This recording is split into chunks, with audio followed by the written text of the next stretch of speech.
جہاں پر مزاحمتی تحریک نے جو ہے کمانڈ سینٹرز بنائے ہوئے ہیں جو کہ ڈیفینس کے لیے ہیں. یعنی یہ تو ہے نا کہ انہوں نے جارحانہ انداز میں جا کر اس سے حملے کیے ہیں. ایک وہ ہے جس میں وہ اپنا دفاع کریں گے. مثال کے طور پر اگر ان کو شکست ہونے لگتی ہے تو وہ ان ڈیفینسو ٹنلز میں جائیں گے. تو اگر یہ اتنی شاندار ہے جس پر دنیا حیران رہ گئی ہے, تو ان ٹنلز کا کیا جہاں پر ان کی آرمی ابھی پہنچ ہی نہیں سکی. یعنی جہاں پر پہنچ کر ایک عام سی ٹنل کو انہوں نے ڈسکور کرنے میں 70 دن سے زیادہ وقت لگا دیے, تو ان ٹنلز کے بارے میں کیا. تو اس طرح یہ ان کی ناکامی ہے کہ آپ 70 دن سے زیادہ وہاں پر تھے اور آپ آج اس ٹنل کو ڈسکور کر رہے ہیں. اور اس میں پھر ایک اور چیز دیکھیے کہ یہ اس کی انٹرنس پر کھڑے ہو کر تصویریں بنوا رہے ہیں اور بڑی مطلب کہہ رہے ہیں کہ فتح ہو گئی ہے.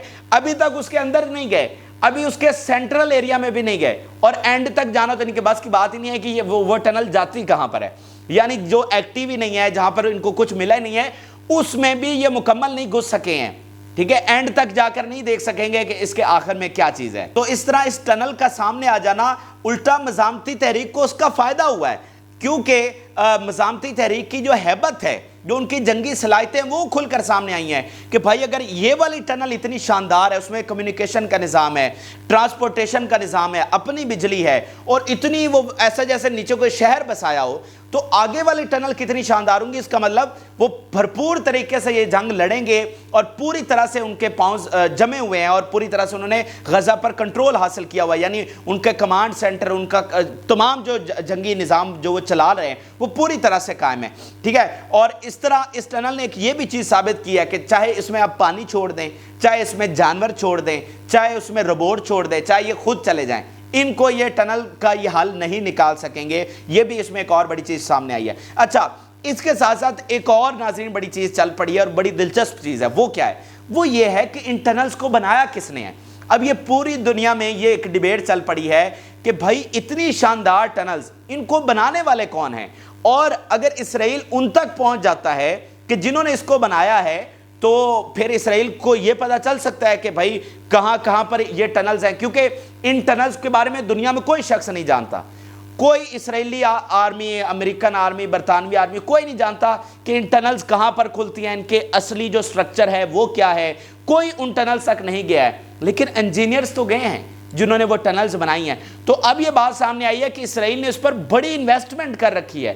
مطلب وہ بہت ٹائم سے ان ٹنلز کے جو انجینئرز ہیں ان کو پکڑنے کے لیے کوششیں کر رہا ہے, لیکن وہ اس میں ناکام رہا ہے. اور اس میں ایک اور چیز بھی سامنے آئی ہے کہ جنگ شروع ہونے کے بعد ایک انجینئر موجود تھا جس کا ان ٹنلز کے ساتھ تعلق تھا, اس نے ان کو بنایا تھا. تو اس کو پکڑنے کے لیے موساد نے ایک اسپیشل آپریشن یہاں پر کیا, لیکن اس میں کیا ہوا, جو ٹرکش انٹیلیجنس ہے ناظرین, اس نے اس انجینئر کو نکال لیا اور پتہ نہیں کہاں پر لے گئے. یعنی انہوں نے, ٹرکش انٹیلیجنس نے موساد سے اس انجینئر کو بچایا, تو وہ مشن جو ہے وہ بھی ان کا ناکام ہو گیا. تو اس طرح یہ ان کے لیے مسلسل درد سر بنے ہوئے, اور الٹا اس ٹنل کو ڈسکور کر کے ان کی مزید ہزیمت ہو رہی ہے, مزید شرمندگی ہو رہی ہے کہ یہ تمہاری آرمی ہے جو 70 دنوں کے بعد ہمیں یہ فتح دکھا رہے ہو کہ یہ دیکھو ہم نے بارڈر پہ یہ ٹنل پکڑ لیا ہے. اب میں انٹرنیشنل میڈیا کا بیان آپ کے سامنے رکھتا ہوں تاکہ آپ کو کوئی شک و شبہ نہ رہے کہ وہ کیا کہہ رہے ہیں. دنیا کے جو 3 بڑے ادارے ہیں ان کا بیان آپ کے سامنے رکھتا ہوں. وال اسٹریٹ جرنل یہ کیا کہہ رہا ہے, Israel knows nothing about Hamas tunnels so how will he defeat it. Wall Street Journal کہہ رہا ہے کہ ان کو ککھ نہیں پتا مزاحمتی تحریک کے ٹنلز کا, انہوں نے ان کو کیا شکست دینی ہے. ان کا اپنا اخبار کیا کہہ رہا ہے, اسرائیل کا اپنا اخبار, destroying Hamas soon will be an illusion and divorced from reality. Hamas has proven to be an endless army and its leadership controls the management of its bridges. ان کا اپنا اخبار کہہ رہا ہے کہ یہ جو ہمیں چیزیں آ کر بتاتے ہیں نا, یہ ڈائیورس فرام ریالٹی ہے, کہ اس کا حقیقت سے کوئی تعلق نہیں ہے. ٹائم میگزین دنیا کا بہت بڑا ادارہ ہے, وہ کیا کہہ رہا ہے, the reason the Europeans called for a ceasefire is that eliminating Hamas ideology is impossible. وہ کہہ رہے ہیں کہ ادھر سے انہوں نے ٹنل دکھائی ہے اور ادھر سے سیز فائر کا مطالبہ آ گیا, کیونکہ یورپ کو پتا ہے کہ مزاحمتی تحریک کو ختم نہیں کیا جا سکتا, اور یہ آپریشن کرنا اور یہ سوچ رکھ کر جانا کہ مزاحمتی تحریک کو ختم کیا جا سکتا ہے, یہ ایک فولش تھاٹ ہے, یہ بے وقوفی ہے, یہ ہو نہیں سکتا. اسی لیے یہ انہوں نے اپنے طور پر فتح دکھائی ہے کہ ہم نے ٹنل پکڑ لی, انہوں نے کہا بھی سیز فائر کرو, تمہارے بس کی بات نہیں ہے. اور ایک آخری چیز اس ٹنل کے حوالے سے پھر آگے چلتے ہیں. آخری چیز ناظرین یہ ہے کہ یہ جو بارڈرز کے ساتھ ساتھ ٹنلز ہیں, یہ بہت ہی معمولی چیز ہے ان کا پکڑے جانا. وہ کس طرح سے, رفاح بارڈر جو ہے اس سائیڈ پر بے تحاشا ٹنلز ایسی ہیں جو کہ مصر میں کھلتی ہیں، اور غزہ کا جو روزمرہ کا سامان ہے وہ بھی ان ٹنلز کے ذریعے آتا ہے، مصر سے غزہ میں آتا ہے، کیونکہ غزہ جو ہے وہ تو دہائیوں سے محاصرے میں ہے، اور جو ان کی خوراک ہے وہ وہاں پر پوری نہیں ہوتی، پانی ان کو صاف نہیں ملتا، اور اگر وہ فشنگ کرنا چاہیں تو بھی ان کے لیے ایک سمندر کا ایک خاص ایریا، حالانکہ دیکھیں نا کہ سمندر ان کا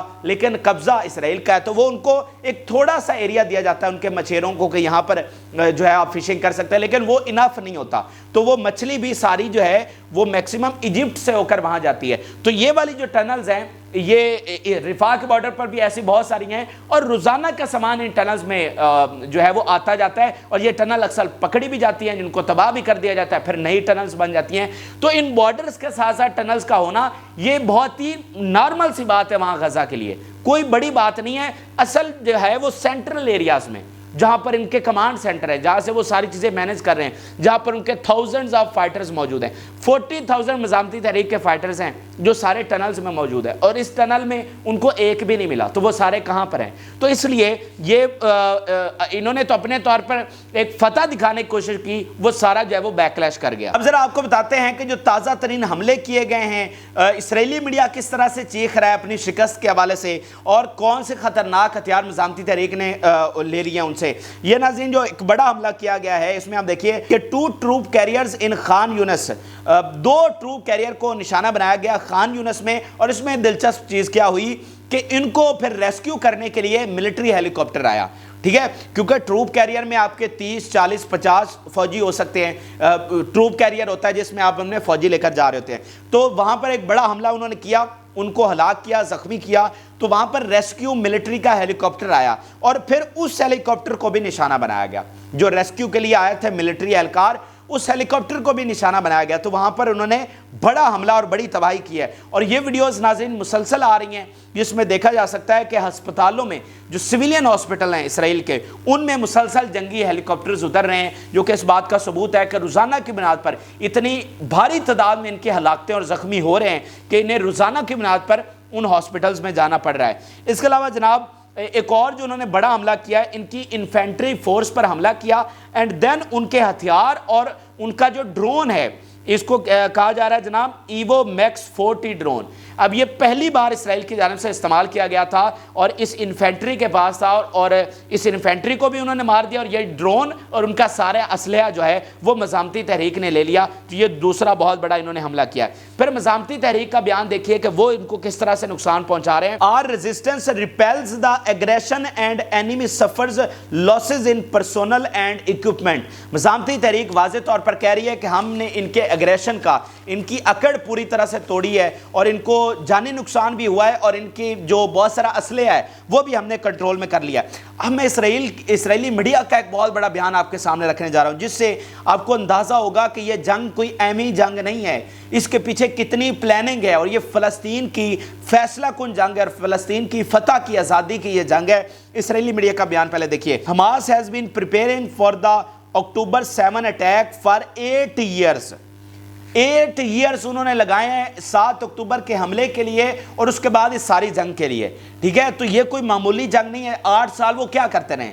8 سال انہوں نے یہی پلان کیا ہے کہ یہ حملہ ہم کس طرح سے کریں گے، اس کے بعد جنگ میں کس طرح سے ہم نے اترنا ہے، اور اسرائیل کی بنیادیں کس طرح سے لانی ہیں۔ آپ دیکھیں نا جو یحییٰ سنوار ہیں جو اس جنگ کو لیڈ کر رہے ہیں، انہوں نے 20 سال اسرائیل کی قید میں گزارے، اور 20 سال بیٹھ کر انہوں نے عبرانی زبان سے کی، ان کے میڈیا کو مانیٹر کیا، ان کی سوسائٹی کو مانیٹر کیا، کتابیں وہاں پر پڑھی، سائیکولوجیکل وار کیا ہوتی ہے، میڈیا وارفیئر کیا ہوتی ہے، اس ساری چیز کو اس نے پڑھا ہے۔ تو یہ ساری کیلکولیشن کی گئی ہے کہ ان کے بیانیوں کو کس طرح سے ایکسپوز کرنا ہے، ان کی جو دنیا میں امیج ہے اس کو کس طرح سے بے نقاب کرنا ہے کہ یہ قاتل ہیں، یہ دہشت گرد ہیں۔ جو انہوں نے چولا پہنا ہوا ہے، جو نقاب پہنا ہوا ہے، اس نقاب کو دنیا کے سامنے کس طرح سے اتارنا ہے۔ انہوں نے پوری مغربی سوسائٹی کو پڑھا ہے، تو اس کے بعد یہ جنگ چھڑی گئی ہے، اور اس میں ایران کا، رشیا کا، نارتھ کوریا کا، ان سب کا کیا کردار ہوگا، حزب اللہ، یمن، یہ سارے کس طرح سے ہیلپ کریں گے، یہ ساری چیزیں اس میں کیلکولیٹ کی گئی ہیں۔ تو وہ اسرائیل کو اب آہستہ آہستہ پتہ چل رہا ہے کہ یہ کوئی انسٹنٹ ری ایکشن نہیں تھا، یہ نہیں تھا کہ صبح وہ اٹھے اور انہوں نے کہا کہ چلو بھائی اسرائیل پر چڑھ دوڑو اور اسرائیل پر حملہ کر لو، ایسا نہیں ہے۔ اس کے پیچھے اب اسرائیل کو سمجھ آ رہا ہے کہ بھئی اتنی بڑی پلاننگ تھی، سو اٹس مین کہ وہ یہ طے کر چکے ہیں کہ اب ہم آزادی لیے بغیر واپس نہیں آئیں گے، تو یہ ان کے لیے سب سے بڑا خطرہ ہے۔ اب میں آپ کے سامنے فائنینشل ٹائمز کا بہت بڑا بیان رکھنے جا رہا ہوں جو کہ بتاتا ہے کہ اسرائیل پر اس وقت کتنا پریشر ہے، ان کو سمجھ نہیں آ رہی کہ وہ کریں کیا۔ یہ فائنینشل ٹائم دنیا کا سب سے بڑا ادارہ۔ The United States shows sign of discomfort with Israel's behavior and its lack of planning for future of Gaza۔ اب یہ جو اسرائیل کا سب سے بڑا حمایتی ہے امریکہ، وہ کہہ رہا ہے کہ اس کو ان پر یقین ہی نہیں ہے، اس کو اسرائیلی آرمی پر یقین ہی نہیں رہا کہ وہ غزہ کی جنگ کس طرح سے لیڈ کریں گے، غزہ پر قبضہ کس طرح سے کریں گے، جو ان کی جنگی یہاں پر آپریشن وہ کر رہے ہیں اور جو ڈائریکشن لے رہے ہیں، جو جس طریقے سے وہ کر رہے ہیں، امریکہ کو اس پر یقین نہیں ہے، ٹھیک ہے، اس لیے وہ بہت زیادہ ڈسکمفرٹیبل ہے۔ اب یہ ڈسکمفرٹیبل جو ہے نا بڑا چھوٹا سا لفظ ہے، ٹھیک ہے، یہ سب سے سافٹ لفظ جو ہے وہ انہوں نے استعمال کیا ہے۔ حالات اس سے بھی زیادہ ہیں، مخالفت اور اختلافات اس سے بھی بہت زیادہ ہیں، لیکن آپ صرف اس سے اندازہ لگا لیجئے کہ امریکہ جو ان کے ہر چیز کو ڈیفینڈ کرتا تھا، آج وہ بھی کہہ رہا ہے کہ یہ نکمی آرمی ہے اور ہم جو کچھ یہ غزہ میں کر رہے ہیں، جو ان کی پلاننگ ہے، ہم اس سے سیٹسفائیڈ نہیں ہیں۔ پھر آپ ناظرین دیکھیے کہ جو انہوں نے اپنے فوجی قیدی مارے ہیں ان کا کس طرح سے پریشر آ رہا ہے۔ صرف میں آپ کے سامنے ایک بیان رکھوں گا اور اس سے آپ کو اندازہ ہوگا کہ اس وقت اسرائیل ان ٹوٹیلٹی کس طرح سے ہنگاموں کے ایج پر کھڑا ہوا ہے، کس طرح سے عوام کا جو اعتماد ہے وہ اپنی ریاست سے اٹھ گیا ہے۔ The father of prisoners Alon Shamriz who was killed by army fire in Shujaiya, وہ کیا کہہ رہے ہیں؟ They shot him like he was a dog۔ اب یہ وہ فوجی قیدی کا فادر نیشنل میڈیا پر بیٹھ کر کہہ رہا ہے The army will return all the prisoners in coffins، کہ میرے بیٹے کو جو کہ فوجی تھا، جو کہ ان کا ساتھی تھا، اس کو ایسے مار دیا جیسے وہ ایک ڈاگ تھا۔ اور یہ جو ہماری آرمی ہے، جو کہ نکمی آرمی ہے، یہ ہمارے سارے جو پریزنرز ہیں ان کو تابوتوں میں لے کر آئیں گے، یہ زندہ ان کو نہیں لا سکتے۔ تو یہ وہاں پر ان کا میڈیا رپورٹ کر رہا ہے اور ان کی پبلک کا یہ سینٹیمنٹ ہے اس وقت جو ہے وہ ریاست کے خلاف۔ اور میں آپ کو بتاؤں نتن یاہو کا جو نیشنل سیکیورٹی کا ڈاکٹرائن ہے اس میں ایک بڑی امپورٹنٹ چیز ہے کہ اسپرچول پاور کیا ہے، کہ اس لوگوں کا اس لینڈ کے ساتھ جو ہے ان کی اٹیچمنٹ، ان لوگوں کا اپنی ریاست کے ساتھ کھڑے ہونا، یہ اسپرچول پاور ہے۔ اور وہ جو اسپرچول پاور ہے وہ بھی اب پوری طرح سے پاش ہو گئی ہے، کیونکہ عوام کو اپنی ریاست پر یقین ہی نہیں رہا، اور یہ تاریخ میں پہلی بار ہوا ہے۔ اب میں ناظرین آخر میں آپ کو فرانس کے حوالے سے اپڈیٹ کرتا ہوں، بہت بڑی خبر سامنے آ چکی ہے، یہ میں آپ کو بتا رہا ہوں، آج آپ میری بات لکھ لیں، یہ اس جنگ میں گیم چینجر ثابت ہوگی۔ کیونکہ مسئلہ یہ ہوتا ہے کہ جب جنگ آپ کے دروازوں پر جاتی ہے نا، یعنی آپ بیٹھ کر تالیاں بجا رہے ہیں کہ ٹھیک ہو رہا ہے، بہت اچھا ہو رہا ہے، لیکن جب وہی راکٹ اور جنگ آپ کے دروازے پر آتی ہے نا، دین آپ کو احساس ہوتا ہے۔ تو اب یہ جو جنگ ہے نا، یہ یورپ کے دروازے تک پہنچ گئی ہے، تو اب وہ اس کو اسرائیل کی حمایت نہیں کر سکتے، اب ان کو فلسطین کے ساتھ جانا ہی جانا ہے۔ اور اب میں بیانات سارے اور حقائق آپ کے سامنے رکھنے جا رہا ہوں۔ ناظرین ہوا کچھ اس طرح ہے کہ اسرائیل نے فرانسیسی سفیر کو مار دیا ہے، جی ہاں کنفرم خبر، فرانسیسی سفیر کو انہوں نے قتل کر دیا ہے۔ اور ہوا کچھ اس طرح ہے کہ رفاح بارڈر پر یہاں پر انہوں نے بمباری کی، جس میں فرانسیسی سفیر جو ہے وہ مارا گیا۔ یا آپ ان کی جو فارن منسٹری ہے اس کا بیان دیکھیے، ڈپلومیٹ ٹک refugee in home of colleague consulate general of France along with 2 other colleagues and several members of their families۔ ٹھیک ہے، اب اس نے پناہ لی تھی ایک ساتھ اپنے ساتھی کے کونسولیٹ جنرل جو کہ فرانس کا تھا، وہاں پر جناب حملہ کیا گیا ریزیڈنشل بلڈنگ پر، اور اس کے جو فیملی ممبرز تھے ساتھ اس کے کولیگ تھے وہ سارے اس میں ہلاک ہو گئے ہیں۔ تو یہ بہت بڑا سیٹ بیک ہے فرانس کے لیے، اور اس کے بعد بہت سخت ریاکشن فرانس کا آیا ہے، پورے یورپ کا بہت سخت ریاکشن آیا ہے۔ اور آپ دیکھیں کہ وہاں پر عوام تو پہلے سے اسرائیل کے خلاف ہے، جو امریکہ سے سروے آیا ہے کہ 51% امریکنز کہتے ہیں کہ اسرائیل کو ختم ہو جانا چاہیے، اور ٹوٹل آلموسٹ 80% کہہ رہے ہیں کہ فلسطین کو آزاد ہونا چاہیے۔ ٹھیک ہے، اتنی زیادہ مخالفت بڑھ چکی ہے، اور یہی حال جو ہے وہ یورپ کا ہے۔ تو عوام کا جو پہلے سے ہی غصہ بہت ہائی پر تھا، اس کے بعد وہاں پر مظاہرے اور بڑھ گئے ہیں۔ او بھائی تم کس طرح کے لوگ ہو؟ وہ اپنی حکومتوں کو کہہ رہے ہیں کہ اسرائیل کے پیچھے تم اپنے بندے مروا رہے ہو۔ یار یہ کوئی چھوٹی بات ہے کہ انہوں نے فرانس کا سفیر مار دیا ہے اور ان کی فیملی ممبر ساتھ مارے گئے۔ تو بہت سخت ریاکشن جو ہے اس وقت آ رہا ہے فرانس سے اور یورپ سے، اور اس کا نتیجہ یہ ہوا ہے کہ فرانس کی وزیر خارجہ فی الفور جو ہے وہ اسرائیل میں پہنچی، اور اس وقت وہ اسرائیل میں موجود ہیں۔ اور یہ اس جنگ میں پہلی بار ہوا ہے کہ ان کی وزیر خارجہ نے وہاں پر کھڑے ہو کر کہا ہے کہ ceasefire, full for ceasefire, اور ہمیں اس بمباری کا جواب دیا جائے۔ یہ میں آپ کو بتا رہا ہوں کہ 70 دنوں سے زیادہ کی یہ جنگ ہے، اس میں کسی اتنے بڑے ملک نے، یعنی چھوٹے نے بھی نہیں کہا، اور فرانس جیسے جو کہ ان کا مین اتحادی ہے، 3 ہی تو بڑے ملک ہیں، فرانس، برطانیہ اور امریکہ، یہ تین تو بڑے ملک ہیں۔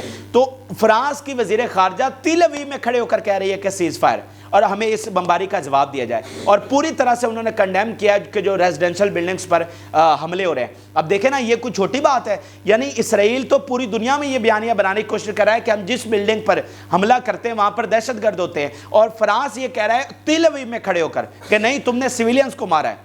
یہ کوئی معمولی چیز نہیں ہے، اور اس کا بہت سخت ریئیکشن اب وہاں سے آ رہا ہے۔ وہاں پر جو ہے وہ مخالفت بہت بڑھ گئی ہے، لوگوں نے اسلحہ کمپنیز کا گھراؤ شروع کر دیا ہے کہ ان کو کوئی اسلحہ نہیں جانا چاہیے، کوئی امداد یہاں سے نہیں جانا چاہیے۔ تو یہ جو کام ہو گیا نا ناظرین، آپ دیکھیں گے کہ اس کا بہت بھاری خمیازہ جو ہے اسرائیل کو بھگتنا پڑے گا۔ تو یہ ناظرین اہم ترین حقائق تھے، تازہ ترین تفصیلات جو کہ آپ کے ساتھ شیئر کی۔ جن لوگوں نے چینل کو سبسکرائب نہیں کیا وہ چینل کو ضرور سبسکرائب کر لیں تاکہ ہر آنے والی ویڈیو آپ تک پہنچ سکے۔ اجازت اللہ۔